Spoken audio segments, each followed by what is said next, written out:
Tonight, a new move to ease growing airport chaos. Yeah, ICE agents are now being sent to airports across the country to help overwhelmed TSA workers. Cleveland Hopkins is on that list, which includes Atlanta, Chicago O'Hare, Houston, and New York. The move comes as the Department of Homeland Security shutdown is now stretching beyond 1 month, Leaving TSA agents unpaid and prompting callouts and resignations.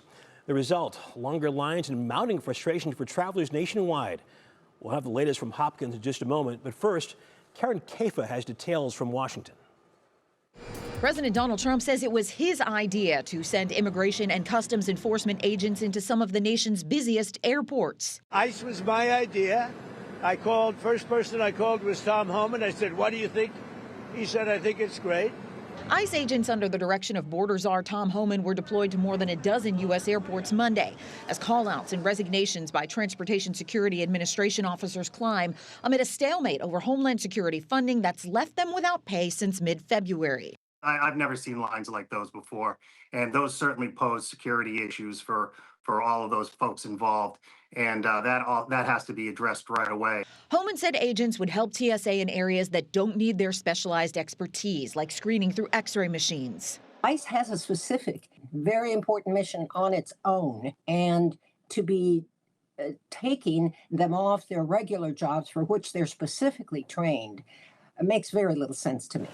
Travelers have faced unpredictable wait times at busy airports like Chicago's O'Hare. I decided that I should just make sure that in order to catch my flight, I'd have to get here at least 3 hours beforehand. At Atlanta's Hartsfield-Jackson, passengers were advised to arrive at least 4 hours ahead of departure time Monday. I know about the news. I knew it would be bad. I came prepared. And at Houston's Bush Intercontinental, passengers were warned wait times could stretch past 4 hours.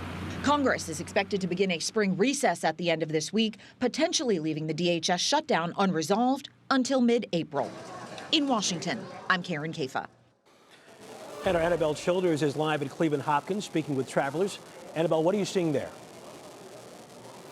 For us, throughout today, these federal agents have been very visible. This is something that travelers are not used to seeing, and their reactions are mixed. Moving in pairs or groups, ICE agents are now in the Cleveland Hopkins International Airport. It's tough to say, I guess, if they're assisting, but I don't like seeing ICE in the airport or around Cleveland. So I don't know, that's interesting. I have no problem with that at all.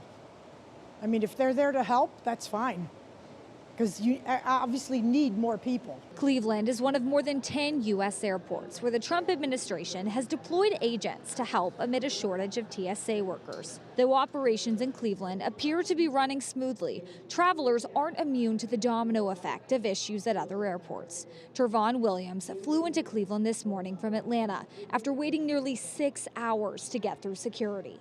Crowded and packed, like too much going on in there. Like everybody was irritated and frustrated. Ain't nobody want to be in there for real. Meanwhile, travelers flying to the LaGuardia Airport like Josephine Palmiro experienced sudden cancellations after the deadly plane collision there.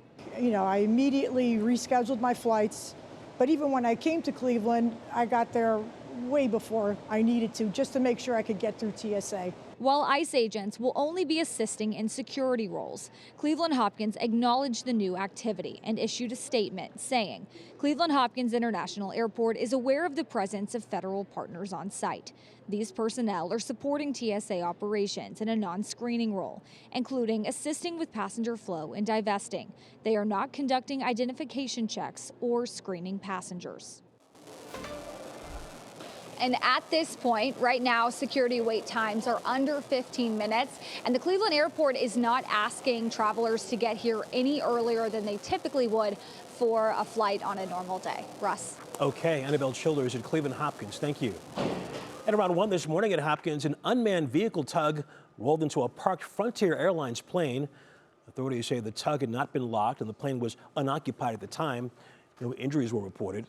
Airport officials say the situation had no impact on flights and is still being investigated.